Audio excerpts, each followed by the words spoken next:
Probably the fact that you've got two World War II ships. You've got a submarine, the USS Cavalla, which was made 6 war patrols in the Pacific during World War II. It actually, on its very first patrol in 1944, sank one of the Japanese aircraft carriers that was used in the bombing of Pearl Harbor in 1941. So they sank the Shikaku on their very first patrol. And when you tell people that, it suddenly brings home to them what they're looking at. When you talk about this ship that we're on here, the USS Stewart, it was built in 1943. It was built in Houston, Texas.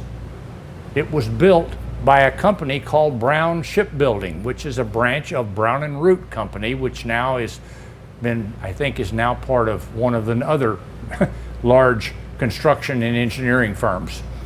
Of interest, this ship, the USS Stewart, was the very first destroyer escort that they made. They started building ships, building things for the government in 1942, shortly after World War II started, after the bombing of Pearl Harbor on December 7th, 1941. The USS Stewart was the first of the destroyer escorts that Brown Shipbuilding built. It was just absolutely phenomenal to me. They built 62 of these destroyer escorts for the government, and they delivered 1 of these ships a week for 58 weeks. Of course, we lost 52 submarines. And one of the things I like to show people when they're touring is what we call our compass rose. And on the compass rose are plaques around the perimeter, 52 plaques for the submarines that were lost during World War II.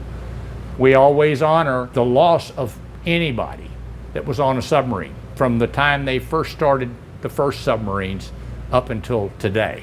All of us that wear dolphins understand what it takes to go out and purposely sink a ship. They also had depth charges for anti-submarine work. They have racks where they could roll the depth charge off, and they had 4 K guns on each side, 4 on the starboard and 4 on the port.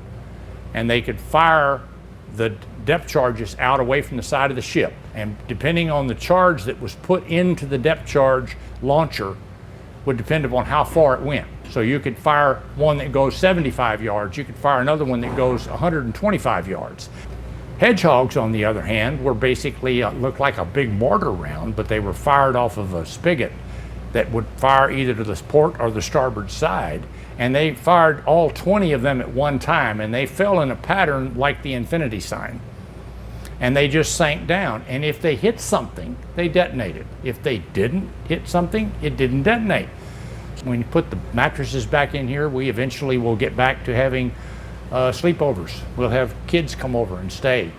They'll actually sleep here. They have to have 1 parent for every 4, and the parents have to stay the night too. And they actually come in and we do some training. We take them around on the ships when they first get here. It's an educational experience for them. And kids absolutely love it. And we feed them, we can feed them, they can bring the food with them, but we usually get pizza.